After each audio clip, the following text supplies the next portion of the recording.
Nation nationalizes assets of gigantic oil conglomerate. The nation is Chad.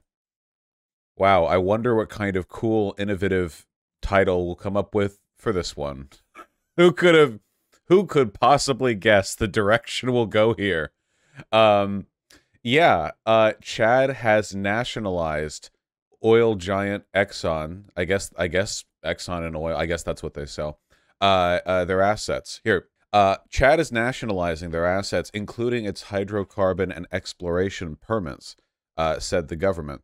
The nationalization of a private company means all assets are now owned by the government. While this used to happen in the 60s and 70s, it hasn't happened recently and doesn't conform to usual legal frameworks in the sector, said energy experts. Said energy experts seething and crying.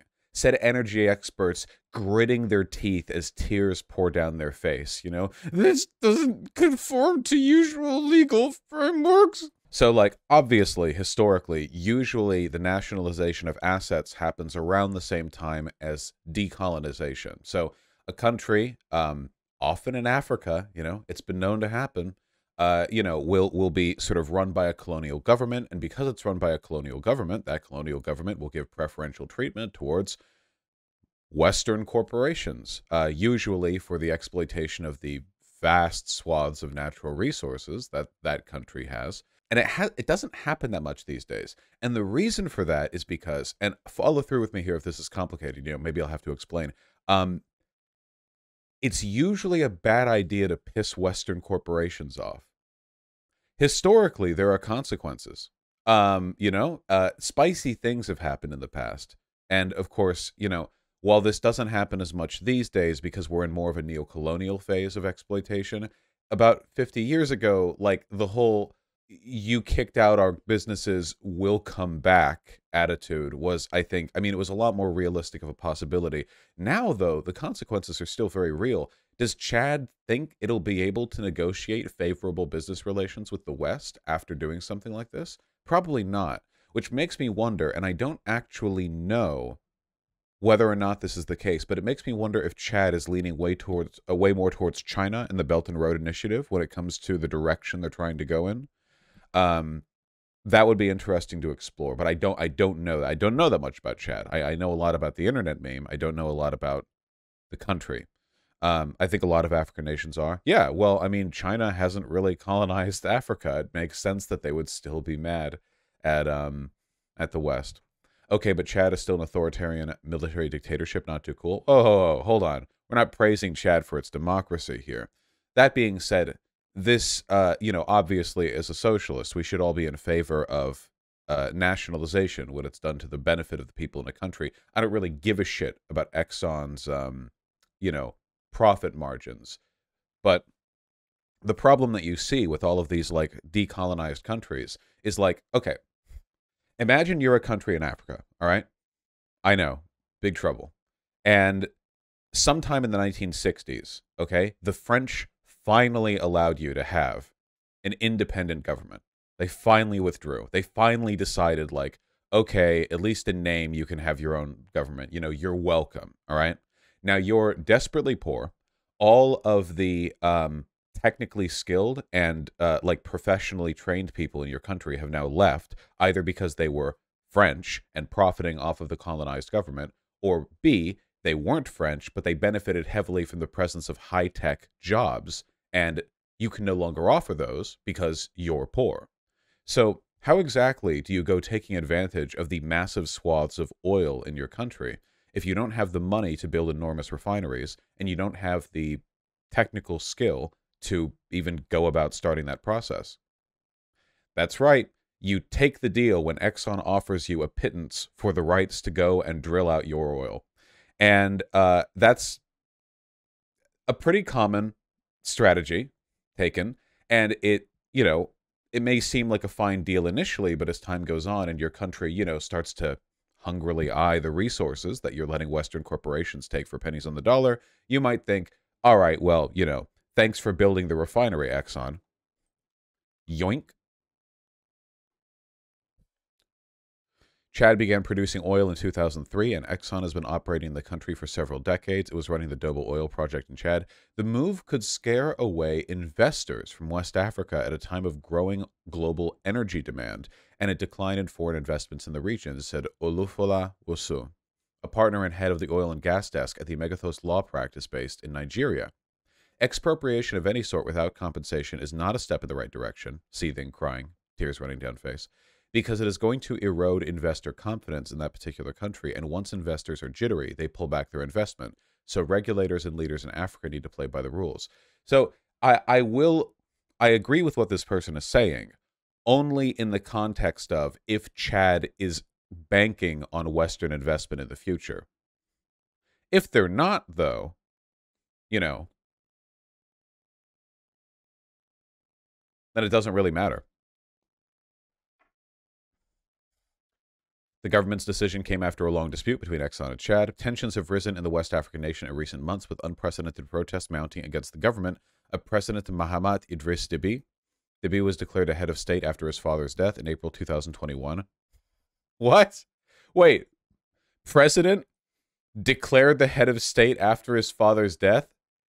Dog, just call yourself a king. What do you...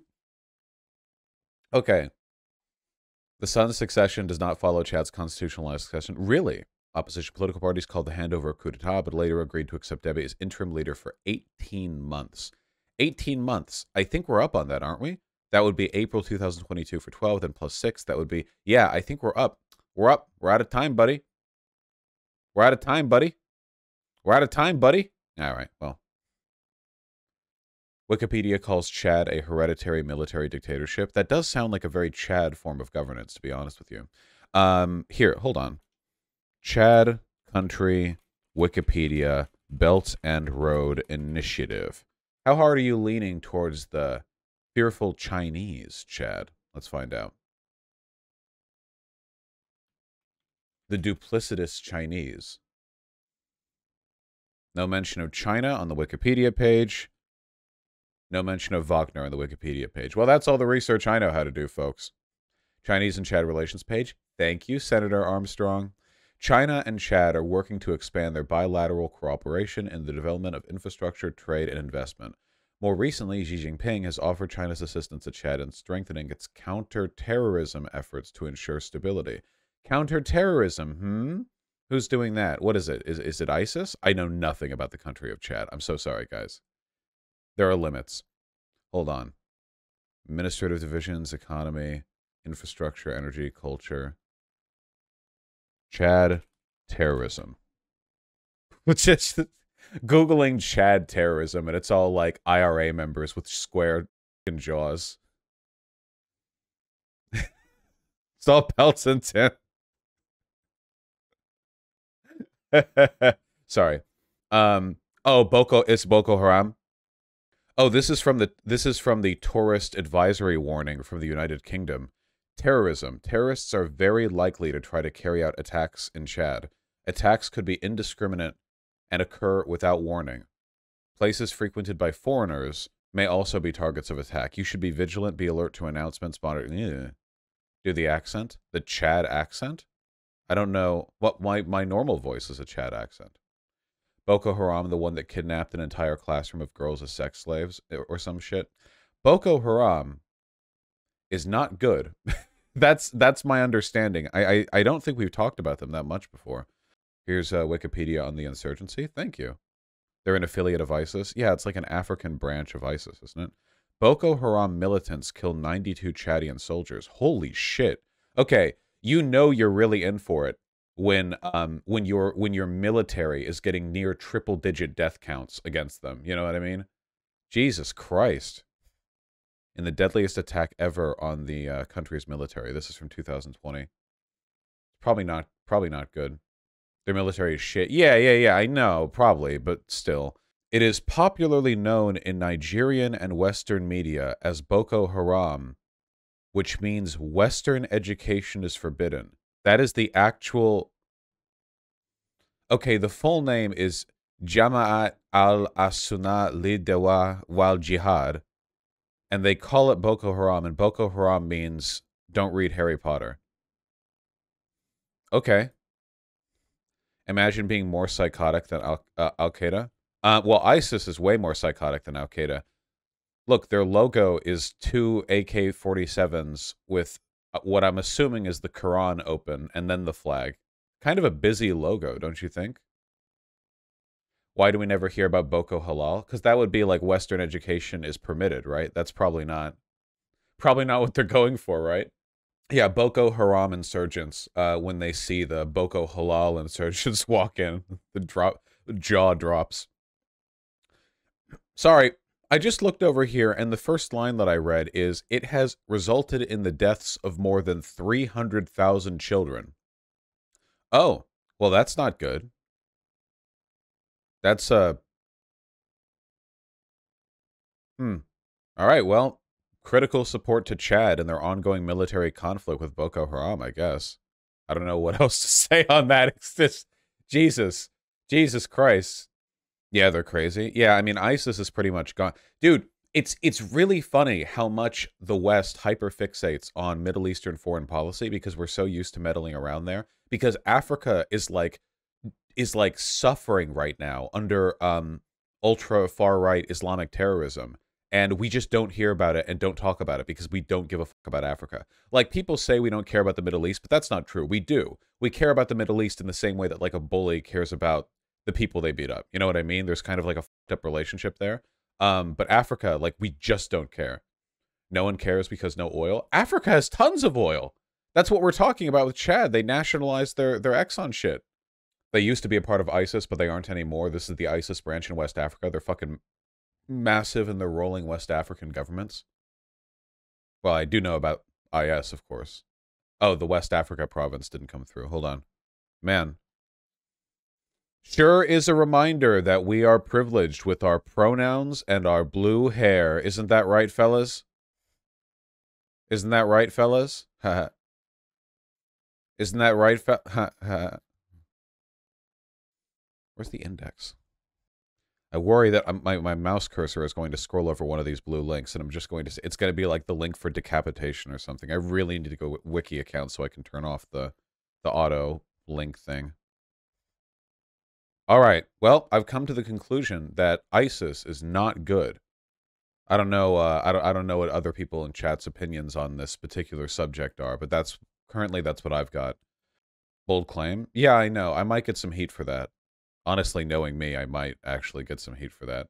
You know, you have to know there's probably a section of leftists on Twitter who are like critical support for ISIS and Boko Haram and their war against Western imperialism. I mean, Boko Haram's name is literally like no West, so the Italian ML party literally supported ISIS. It's not a joke. Jesus Christ. The president died in battle. Wait, what? The previous president of Chad died in battle? He didn't die of old age or something? Oh my god, it really is Chad. Holy shit, it's fucking nominative determinism. In the 2021 presidential election, Deby won his 6th term as president. Dog, look at my president. We ain't never getting democracy in this country. When results were announced on 19th of April with 79% of the votes, earlier Senior Chadian security forces attempt to arrest the leader of the opposition. Jero claiming 5 members of his family were killed during this attempt. The government instead reporting 3 were killed. Most political opponents have withdrawn from the election, urging a boycott. Instead of giving a victory speech, Deby went on to visit the Chadian soldiers on the front lines fighting the northern rebel incursion by the Front for Change and Concord in Chad. He was said to have been mortally wounded in the village of Malay. He won a faked election, had his opposition leader's family killed, and then to celebrate him faking the win, he went to visit a bunch of soldiers, got shot, and died. Okay. And they were fighting the Front for Change in Concord in Chad. Is this an Islamic militant group, or is it just an... Okay, it looks like they're just an anti-Chad government. And they killed its president. Wow. That's pretty successful, right? Like, for a rebel group whose goal is to take down the Chad government, shooting the president of Chad seems like it's pretty high up there on the list of, like, achievements, right? critical support for the Front for Change in Concord, Chad? This sounds like some Far Cry BS right there. Far Cry 2 was set in Africa, wasn't it? This, what we just read does sound like some Far Cry bullshit, though. Literally does, yeah. Their acronym is FACT. They're playing to that Western appeal. It says they're anti-ISIS for what it's worth. Nice. Okay, well, they're... All right.